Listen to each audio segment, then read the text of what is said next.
있은 후에 무슨 일이겠습니까? 우리가 앞에서 살펴봤던 대로 바울이 이 에베소에서 사역을 하면서 귀신을 쫓아내고 병자를 고치고 복음을 전했고, 이 일 때문에 제일 대표적으로 두 가지 일이 있습니다. 대제사장 스게와의 7 아들이 예수의 이름을 빙자하여 똑같은 일을 하려다가 오히려 귀신에게 사로잡혀서 도망가는 사건 하나, 또 그리고 이 바울의 복음 전도로 인해서 에베소에 있었던 많은 이 사람들을 의심하고 그 와중에 마술사들이 은 5만이나 되는 어마어마한 값어치라고 했습니다.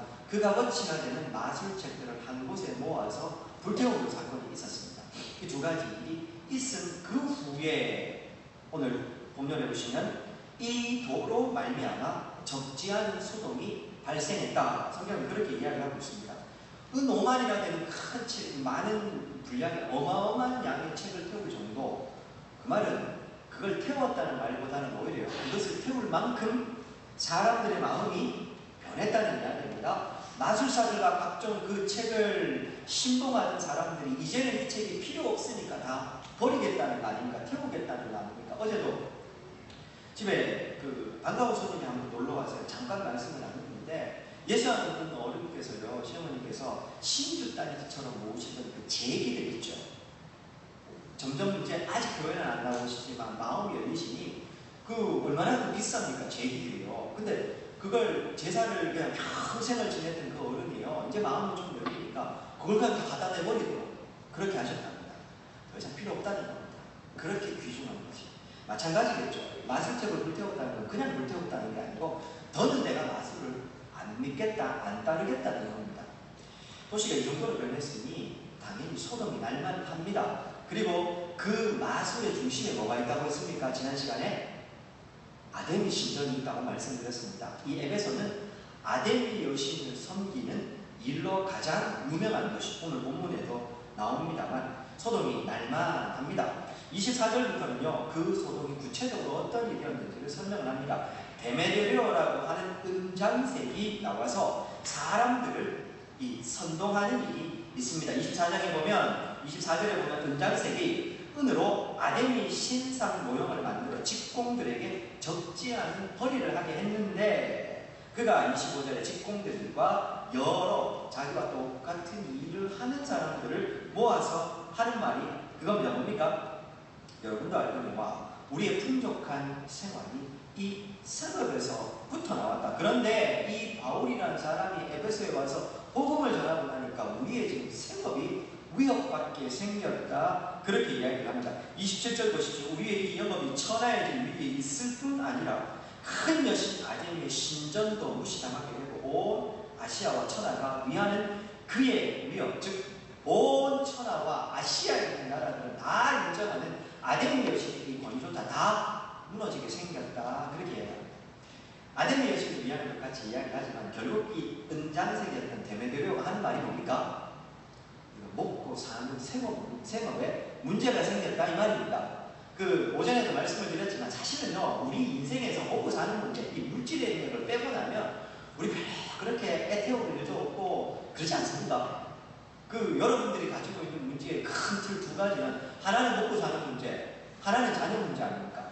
근데 그것도 또 구속 좀 더 깊이 들어가면 자녀들의 문제라는 것도, 고민이라는 것도 결국 먹고 사는 것과 관련이 되어 있으니 굳이 이야기하자면 큰 틀에서는 먹고 사는 문제, 이게 우리 인생의 제일 큰 문제입니다. 오늘 데메드리오가 그것 때문에 문제가 생겼다, 그렇게 이야기를 하고 있습니다.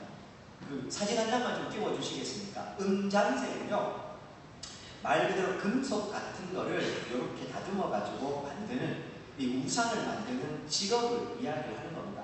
본문에 나오는데요, 보이시죠? 저 위에 그 만들고 있는 게 뭡니까? 저게 아데미 여신상이었습니다. 아데미 여신상이 다산과 풍요의 상징이라고 말씀을 드렸습니다. 그 은장색 데메드리오는 저 일들을 관장하는, 아마 뭔가 좀 이렇게 지도적인 위치에 있는 사람, 그래서 직공들에게 이 일을 나누어 주고 있었던 사람이었던 것 같습니다. 그가 이 일에 위협을 받게 된 거죠. 다음 사진입니다.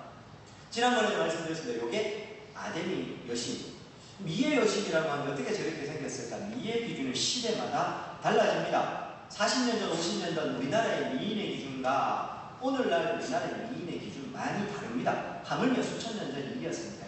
당연히 많을 수밖에 없고 풍요와 다산의 상징이었기 때문에 가슴이 이렇게 많이 달려 있는 겁니다. 결국 저 아덴의 여신도 풍요와 다산의 상징, 먹고 사는 문제가 오늘날처럼 쉽지 않았던 시대에는 이게 굉장히 중요한 문제였고 그걸 해결해 주는 것으로 믿어졌던 게 아덴의 여신이었다는 겁니다. 그리고 저 아덴의 여신을 섬기는 가장 주요한 도시 제1도시가 예루살렘이 에베소였다는 말씀 드렸습니다. 다음 사진입니다. 그리고 그 아덴의 여신을 섬기는 신전 이야기도 드렸습니다. 이 가로가 60m, 세로가 120m나 되는 어마어마한 크기예요. 세계 7대 불가사의 건축물 중에 하나가 아덴의 신전, 지금은 안 남아있고요. 폐허, 유적만 남아있습니다만 어쨌든 그만큼 어마어마한 건물이었습니다. 기록에 의하면 에베소라는 항구 도시에 이렇게 들어오면요, 항구 도시 아주 멀리에서부터 저 신전이 보일 정도였다고 합니다. 어마어마한 규모의 건물이 언덕 위에 세워져 있었던 것이죠.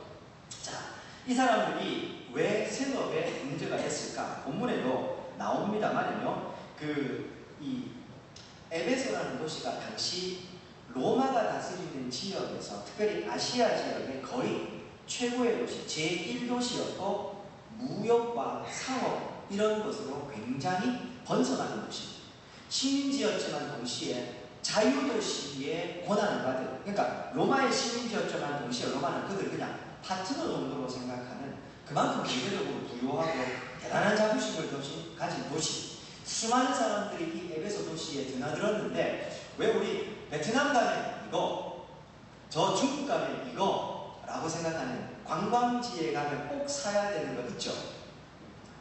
에베소에 가면 수많은 선원들이나 사람들이 에베소에 드는데 이 에베소에 가면 꼭 사야 되는 기념품이 있는데 그 중에 하나가 아데미 여신의 그 작은 모형, 그 다음에 아데미 신전 있죠. 그 신전을 만들어 놓은 모형을 샀다고 합니다.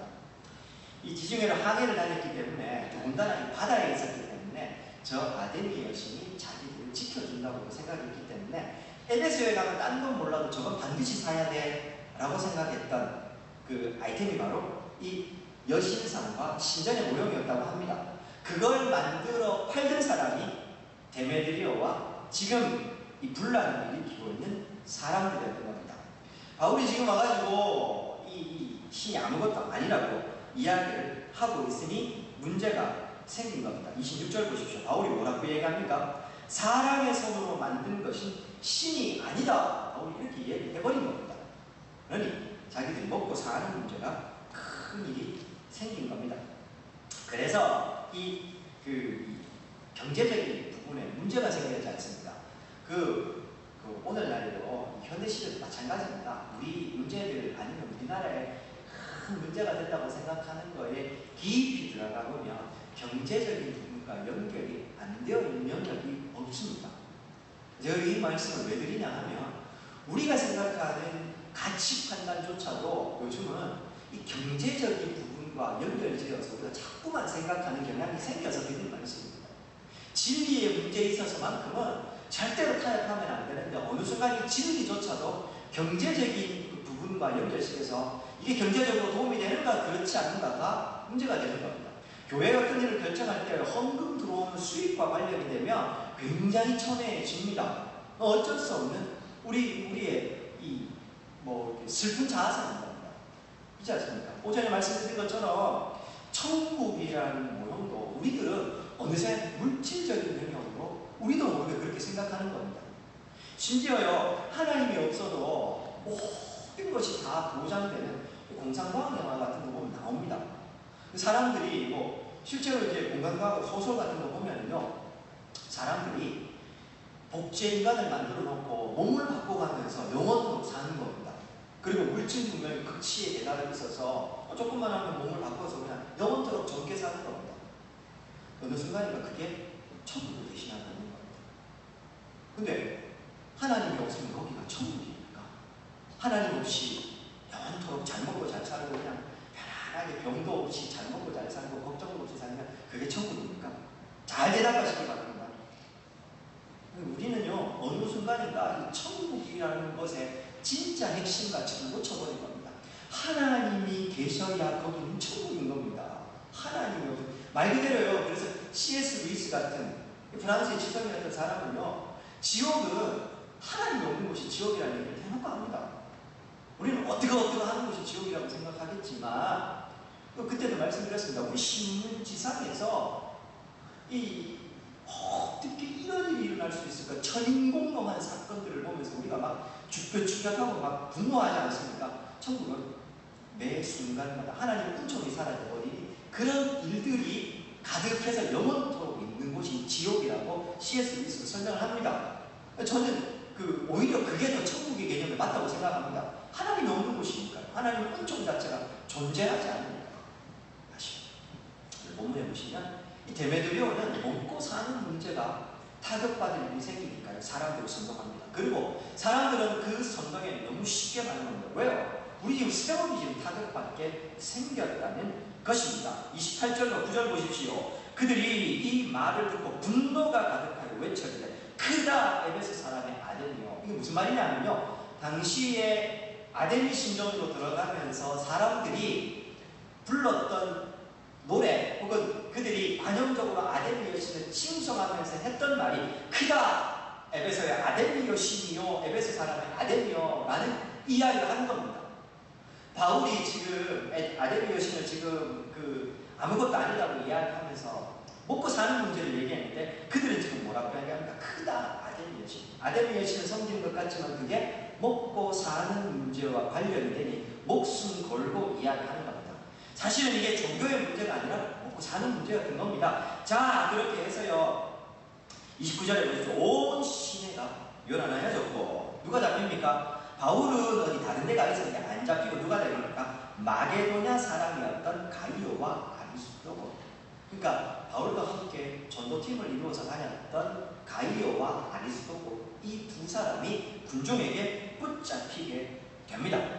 그리고 이 사람들이 영육장으로 끌고 가는 일이 발생을 합니다. 자, 그러자요, 30절과 31절에 보면은 바울이요, 그 군중들 속으로 들어갑니다. 그러니까 나와 함께 했던 가이오와 아리스도고, 그러니 본인이 구해내야 되겠다고 바울이 말 그대로 이 선교지의 수장입니다. 더군다나 우리는 바울이 로마 시민권을 가지고 있는 사람이요, 법정에서 스스로를 변론해서 이야기할 만큼 달변가였고 지식이 뛰어난 사람이다.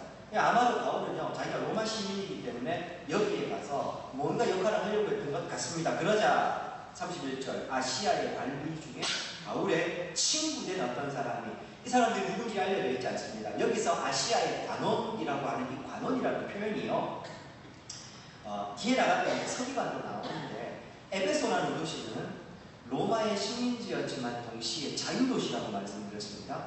그 자유도시는 로마에서 파견한 총독도 있지만 동시에 자기들의 민회를 만들어서 투표를 해서 서기관, 그 도시를 다스리는 제일 높은 지도자를 세울 수 있었습니다. 관원이라는 표현은 그 도시의 자치기구 안에서 그 행정적인 부분과 이 치안과 이런 모든 것을 종교적인 것까지 담당을 하던 주요 관리를 지칭할 때 아시아의 관원이라고 얘기합니다. 그러니까 지금 바울을 지금 말리고 있는 사람이 누구냐 하면, 이 에베소에서 에베소의 도시의 치안을 유지하면서 아데미 여신상을 지키고 이 종교적인 영역들을 지켜가야 될 책임이 있는 사람들이 나서가지고 지금 바울을 말리고 있습니다.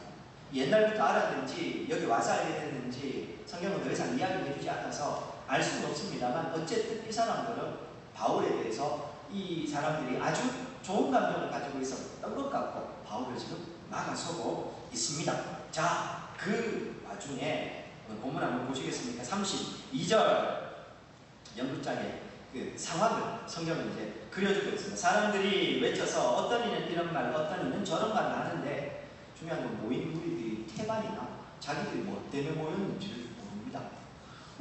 해가지고요, 사람들이 몰려가니까 몰려가긴 했는데 정작 자기들이 왜 몰려와서 이 일을 하고 있는지 몰라요. 누구는 이렇게, 누구는 저렇게 이야기하는데 그 말이 다 안 맞는 겁니다. 그 와중에 33절, 유대인 우리 가운데 알렉산더라는 사람이 사람들이 등에 떠밀려서 앞에 나서고 있고, 이 알렉산더는 뭔가 변명을 하려고 하는데요, 또 24절에 보면 유대인인 줄 알고 이 에베소 사람들이 크다 에베소 사람의 아데미어하고 2시간 동안이나 그렇게 하고 있었다 이야기합니다. 여기 알렉산더는 바울을 결론하려고 나온 게 아닙니다. 유대인들이 이 알렉산더를 밀어냈던 이유는 요즘에 우리나라의 뉴스에 한 번씩 가장 억울한 마음이 들 때가 목사가 아닌 사람들이, 그러니까 이단의 목사들이 사고를 쳤을 때요. 근데 세상 사람들 그걸 구분은 안 해요. 그래서 그 사람들이 그냥 목사라고 이야기하는 겁니다. 우리 교단은 목사도 아니고 정식 목사도 아닌데 스스로 목사라고 얘기하는, 목사라고 불리는 사람이 이 사고를 쳤다라고 얘기하고 교회 안 다니는 분들은요 다 똑같이 다 목사인 거예요. 그러니까 똑같이 욕을 얻어먹는 겁니다. 일반 사람들이 보기에는요 유대인은 다 똑같은 놈들인 겁니다. 왜요? 유대인들은 어디 가나 자기들만의 독특한 생활 방식을 유지하고 독특한 종교의식을 지키고 있으니 자기들이 보기에 유대인은 다 똑같은 거예요. 아마도 유대인들이 보기에 유대교를 믿었던 이 유대인들이 바울 이 사람 때문에 지금 우리 잘 살고 있는데 우리까지도 같이 유대인이라고 뭔가 불이익을 당할 줄로 알고 이 알렉산더를 밀어가지고 야 네가 가서 좀 변명 좀 해라. 예, 화가 나는 이 에베소 사람들은요 이란 놈이랑 똑같다 이겁니다. 그래서 말도 못하게 하고 2시간 동안 시끄럽게 하고 있는 겁니다. 하나님 동안 보면 여기까지 우리가 좀 하나 생각해 봐야 될 게, 오늘 여기에요 무엇 때문에 몰려 있는지도 모르고 모여 있는 이 군중들의 모습을 한번 생각해 보십시오. 자기들이 왜 모여 있는지도 모르고 무엇 때문인지도 모르면서 2시간 동안이나 아주 열심히 하면서 크게 소리를 지르고 있는 겁니다. 어쩌면 오늘 이 시대의 사람들과 좀 닮았다 그런 생각이 듭니다.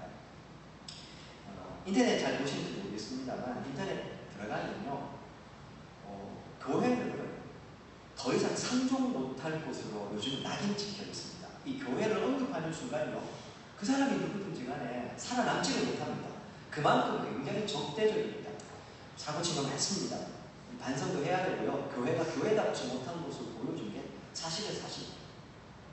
근데 문득 그 이면을 좀 살펴보면 정작 교회를 욕하는 그 사람들, 뭐 가까이 있는 제 친구들 예를 좀 들어드리면요 교회를 욕하긴 욕하는데요 정작 죄송합니다. 실험 문제 생기면 저한테 와가지고 돌팔이 기도 좀 하랍니다.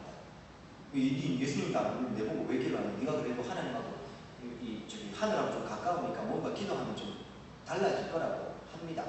무슨 이야기입니까? 그러면서도요 자기들 모여서 술 마시는 자리에 있으면 그 교회 이야기만 나오면요 그냥 무슨 독립운동가 같아요. 무슨 막 교회를 얼마나 욕하는지 몰라요. 그런데 그 욕하는 것에 안을 들여다보면 기독교가 이야기하는 복음과 진리에 대해서 비판하는 게 아닙니다. 교회가 세상 속에서 보여주는 세속적인 모습 때문에 욕을 하는 겁니다. 그 부분에 대해서는 저도 이야기해요. 그건 내가 할 말이 없다. 교회가 제대로 보여준 게 없거든요. 뭐 자기가 뭐 자주 가는 죄송합니다 이런 표현을 써서 그 건강한 음식 파는 그런 데 가면은요 맨날 목사님들 와가지고 김 목사 이 목사 하면서 자기들끼리 좋은 거 다 먹고 앉았다, 아니면 저 경기도 어딘가에 가면은 뭐 뱀술 이런 거 하는 그런 데 가면 목사님들 와가지고 먼저 앉아서 먹고 있더라는 얘기부터 시작해서 온갖 사회적인 부정, 비리 이런 데는 목사님들 다 나서 있고 막 이런 얘기들 하는 겁니다. 정작 기독교가 이야기하는 복음에 관해서 이건 말도 안 돼 이런 얘기하는 제가 거의 못 봤습니다. 거의 없습니다. 그들의 비판은 교회가 제대로 된 모습을 보여주지 못하기 때문에 비판하고 있을 뿐 정작 우리가 믿는 이 신앙의 도리에 대해서는 모르고요 거기에 대해서는 비판하지를 않는다는 말입니다. 이 말은 우리에게 오늘 2가지 시사점을 줍니다. 첫째, 교회가 교회되기 위해서는 우리가 어떤 모습이어야 할지를 보여주는 겁니다. 친구들이요 왜 자기가 문제 생기면 저한테 와서 기도해달라고 하겠습니까? 세상을 살아가는 사람의 인생이요 크게 다르지 않습니다. 예수 안 믿는 그 친구들도요 인생의 질문가 다 있습니다. 자녀 문제, 직장 문제 뭐 다 있습니다. 문제는요 이걸 해소할 길이 없거든요. 신앙이 없으면 이걸 해소해야 되니 어디로 해소하겠습니까? 술 마시는 거 아니면 다른 일들로 풀어내는 겁니다. 근데 그 마음에 공허함은 있고요 해결되지 않고 어딘가에 말을 못하겠고 자기도 두려운 겁니다. 그 친구들에게요, 이 신앙, 그러니까 기독교로 갈 수는 없지만 무언가 마음에 허전함은 남아있고, 어떻게 해야 되겠습니까? 첫 번째, 교회가 교회다운 모습을 보여주는 게 중요합니다. 교회다운 모습이 뭘까요? 큰 덕을 올리고 다닙니다. 예수 믿는 사람이 예수 믿는 사람답게 사는 겁니다. 어떤 게 예수 믿는 사람답게 사는 거겠습니까? 기도 열심히 하고, 예, 예배 열심히 드리고, 예, 그것도 맞습니다.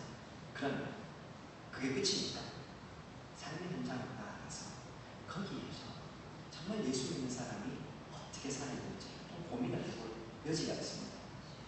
예수님을 믿기 때문에 코람데오의 정신으로 살아가기 때문에 사람 보든 보지 않든 정직하게 살아야 합니다. 사람이 보든 보지 않든 권모술수 쓰지 않기, 혹은 어떤 순간에도 정의의 편에 서서 정의롭게 행동하기, 큰 것을 바라는 게 아닙니다.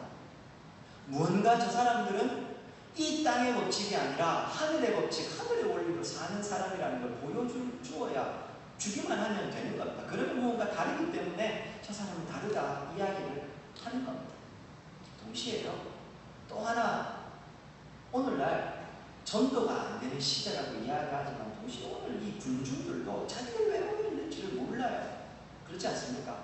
이 사람들에게 오늘 우리가 만나는 사람들도 교회를 욕을 하지만 정작 교회를 몰라요. 정확하게 교회에서 기독교가 이야기하는 진리, 말씀이 무엇인지 이야기해 주면 됩니다. 그러기 위해서 우리가 복음이 무엇인지, 하나님의 말씀은 뭐라고 이야기하시는지 정확하게 제대로 알아야 되겠죠. 그거 알고요, 그대로 전해주시면 됩니다. 안 먹힐 거라고요? 해보셨습니까? 내 삶이 안 갖춰져서 저 사람들이 나를 신뢰하지 않아서 말을 안 들을지는 몰라도요, 오늘날도 수많은 복음 전하는 현장에서 하나님의 말씀을 있는 그대로 전달하면 수많은 사람들이 그 말씀에는, 진리에는 반응을 합니다. 해보십시오. 우리나라가 좀 그러시면요, 문희시하게 그러시면 해외에 나가서 단기성도 같은 거 가져서 한번 해보십시오. 그 차가 이야기 안 하면 됩니다. 그냥 밥 먹으면서 이야기해줘도요, 충분히 듣습니다. 아니, 내가 이 정도밖에 얘기하지 않았는데 이 친구를 들어? 라고 할 정도입니다. 들립니다. 진리는 시대가 되는 진리입니다. 하나님의 말씀은 살았고 운동력이 있습니다. 그 말씀은 그 자체로 진리이기 때문에 사람의 영혼을 살리고 깨우는 힘이 있다는 겁니다. 우리가 말씀을 믿지 않으면 누가 믿습니까? 진리가 무엇인지 모르고 여전히 하고 있는 이들에게요, 제대로 된 길에 대해서 이야기를 해주어야죠. 한 가지만 더 말씀드릴까요? 사랑하는 여러분, 꿈이 없는 중고등학생들에 대해서 아십니까? 이 중고등학생들을 요즘 물어보면 꿈이 없습니다. 장래 희망도 없고요, 꿈이 없습니다. 직장 다니는 사람들에게요, 10년 후, 20년 후 당신 어떻게 살 겁니까? 물어보면요, 계획이 없어요. 대책이 없어요. 왜 그런지 아십니까? 불안전한 시대, 아무 계획한 대로 계획한다고 계획한 대로 사라지지 않는 시대를 살기 때문에 계획할 수도 없고, 그래서 그 마음에 막연한 것 있지만 아무것도 없는 거예요. 불안한 거예요. 그런 그들에게 여기에 참된 길이 있고, 당신이 살아가고 있는 이 길의 끝에 누가 있는지, 이 땅의 삶이 전부가 아니라 저 이 땅 너머에 참된 본향이 있다는 거 우리가 얘기해 줘야 되지 않겠습니까? 오늘 본문에서요, 이 에베소 사람들 모습이 오늘 우리가 대하는 이 세상 사람들의 모습과 크게 다르지 않습니다. 무언가 크게 잘못된 것처럼 보였지만 왜 자기들이 모였는지를 모르고 있었다. 이어서 35절에 보면요, 이렇게 소요가 생기자 그 에베소 지역의 제일 높은 사람이었던 서기관이 등장을 합니다. 이 서기관이 무리를 진정시키고 있습니다. 35절에서요, 에베소 사람들아, 한마디로 이야기하면 35절 하는 얘기가 뭡니까? 우리가 그래도 아데미와 제우스를 섬기는, 나름대로 그래도 우리가 로마 이 지역 내에서는 품위 있는 1등 시민 아니냐. 근데 우리가 지금 이런 걸로 이렇게 흥분할 이유가 없다는 것입니다. 36절, 그래서 경솔하지 말자. 37절, 이들이 신전에 물건을 도둑질하는 것도 아니고, 즉 현행법을 현저하게 침해하거나 위반한 것이 아닌데 자칫 잘못하면 이게 문제가 생긴다는 겁니다. 자유도시의 행정관은요, 서기관이 해야 될 제1대 일이 뭐겠습니까? 로마 천국도 마찬가지였는데요. 식민지를 다스리는 제일 높은 사람이 해야 되는 일은 식민지가 안정적으로 평화롭게 있게 하는 게 그들의 제1된 목적이었습니다. 여기에 어떤 식으로든 뭔가 변화가 생기면, 변수가 생기면 안 되지 않습니까? 그걸 제일 최우선이었기 때문에 서기관은 지금 나서서 이 성난 군중들을 진정시키고 있습니다. 38절 보십시오. 만일 데메드리오와 그와 함께 있는 직공들이 누구에게 고발할 것이 있다면 우리에게 재판날도 있고 총독들도 있으니 피차 고소해라. 이 당시의 법정은 상설법정이 아니라서요, 세션이 정해져 있었습니다. 재판정이 서는 날이 따로 정해져 있었기 때문에 공식적으로 재판을 받기 위해서는 재판이 열리는 날짜에 신청을 해서 재판을 받기 위해 있었습니다. 그 얘기를 하는 것이고, 혹은 39절 만일 그 외에 무엇을 원하는 정식으로 민회에서 결정해라. 재판받는 게 그게 아니면 우리 민회가 있지 않느냐, 우리 에베소 사람들만의 따로 모임이 있으니 거기에 가서 정식으로 제소를 해서 이 사건을 다루면 될 일이다. 그러니 더는 그렇게 하지 말자. 40절 오늘 아무 까닭도 없는 이 일에 우리가 소요 사건으로 책망받을 위험이 있고 우리는 이 불법 집회에 관하여 보고할 자료가 없다 하면서 그들이 2시간 동안씩 그렇게 했는데요. 그 모임이 그냥 굳이 다 사라져버리고 큰일 날 것처럼 일어났었는데 정작 알맹이는 맞아 있었고 아무것도 없이 아무것도 아닌 것으로 흩어져 버리는 것으로 오늘 본문이 끝나고 있습니다. 에베소에서 있었던 이 사건에 오늘 2가지 교훈만 좀 다루고 함께 좀 기도하는 시간 가지려고 하시죠. 오늘 본문에 보시면요, 이 본문 전체에서 에베소라는 큰 도시 전체를 흔들어 놓고 있었던 이유가 뭡니까? 표면적으로는 데메드리오와 은장색의 생업 문제였습니다. 근데 이 생업 문제를 그들이 이야기를 할 때 하나 들어오는 이야기가 에베소만 이 복음 때문에 위협이 생긴 게 아니라 아시아와 온 천하까지 저놈들이 전하는 이 복음 때문에 위협이 생겼다, 그렇게 얘기를 하고 있습니다. 그리고 그 일 때문에 에베소라는 큰 도시가 수요를 일으키고 있습니다. 무슨 말입니까? 복음이 에베소라는 큰 도시 전체를 흔들어 놓고 있는 겁니다. 오늘 본문은 복음이 능력으로 역사할 때 어떤 일이 일어났는지를 또 다른 관점으로 보여주고 있습니다. 바울이 제대로 된 복음을 제대로 전하자 에베소라는 큰 도시, 수백 년 동안 아데미를 섬기면서 내려왔던 그들의 삶의 기반 자체를 흔들어 놓는 일이 오늘 이 에베소라는 도시에 생기게 된 겁니다. 복음은 그런 것입니다. 우리가 믿는 복음, 우리가 오늘도 믿는 이 말씀은 이런 능력을 가지고 있습니다. 참된 하나님의 말씀이 선포되고 복음이 온전하게만 그 지역과 그 삶에 선포가 되면 그 사람의 삶 전부를 송두리째 바꾸고 그 지역 전체를 송두리째 바꾸는 곳입니다. 군의장로교회가 저희는 군의 지역에 그렇게 자주 일어나는 교회였으면 합니다.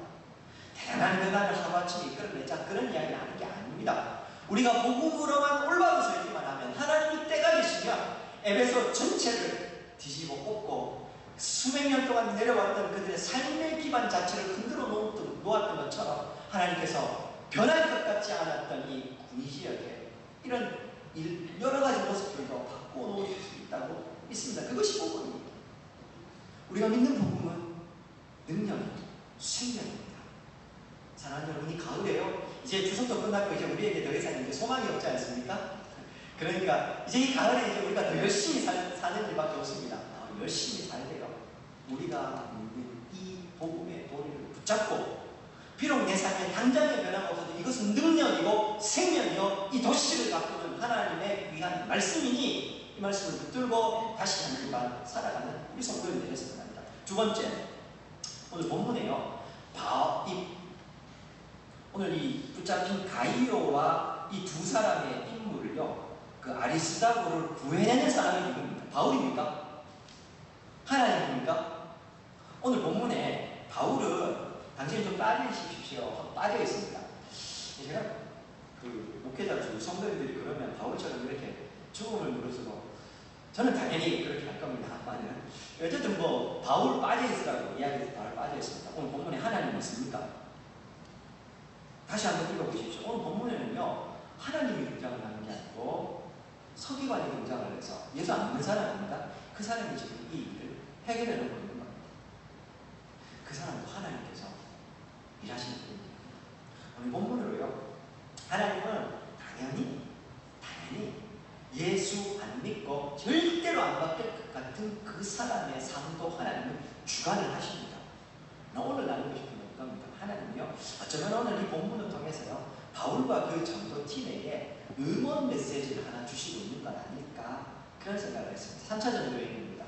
바울이 1차, 2차, 3차를 하면서요, 많은 사역의 현장을 겪었겠습니다. 스스로 능력을 행하기도 하고 하나님의 기적적인 도우심을 구하고 그것들을 살아나기로 했었습니다. 그런데 어디를 가든지 간에 이 복음 때문에 항상 문제가 생기는데, 오늘 본문에서만큼은 이 바울 나서지도 않고요, 하나님이 등장하지도 않고 오히려 이 하나님을 알지 못하는 그 지역의 제일 높은 서기관인 사람이 이 문제를 해결해 놓고 있습니다. 바울에게 보라는 겁니다. 바울과 그의 전도팀에게, 아니 오늘 우리에게 보라는 겁니다. 하나님이 원하시면 저 돌들로도 찬양을 할 수 있게 한다는 겁니다. 하나님이 원하시면 오늘 하나님이 우리는 기대도 못했고 상상도 못했던 방법으로 우리의 삶을 바꾸고 우리의 문제를 해결하실 수 있다는 겁니다. 그러니 문제가 생기면 스스로 이 문제를 어떻게 해결할까, 이것을 어떻게 좀 내가 해결해 볼까 몸부림치기보다는요, 하나님께 먼저 나와서 기도하십시오.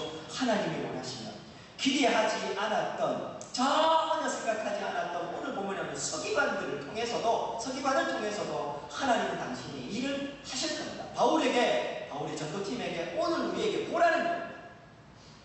너희들이 힘으로 하는 사역이 아니라 내가 원하면 저 서기관조차도 내가 내 도구를 사용해서 이 일을 할 수 있다. 사랑하는 여러분, 내일부터 또 우리가 현장으로 나아갑니다. 저는 이런 경험들을 많이 하는 성도님이었으면 합니다. 하나님의 말씀으로 살 때, 어려움이 왔을 때요, 하나님이 기적적으로 내 삶 가운데 일하시는 것, 특별히요, 내가 전혀 기대하지 않았던, 나는 일면식도 없었던 누군가를 통해서 하나님 일을 해결하셔서, 그때 하나님 일하시면 좀 보시면 돼요. 아, 하나님 이렇게도 일하시는구나. 가을요, 그런 하나님의 일하심이 넘치는 우리 성도님들 되시기를 주의 이름으로 축원드립니다.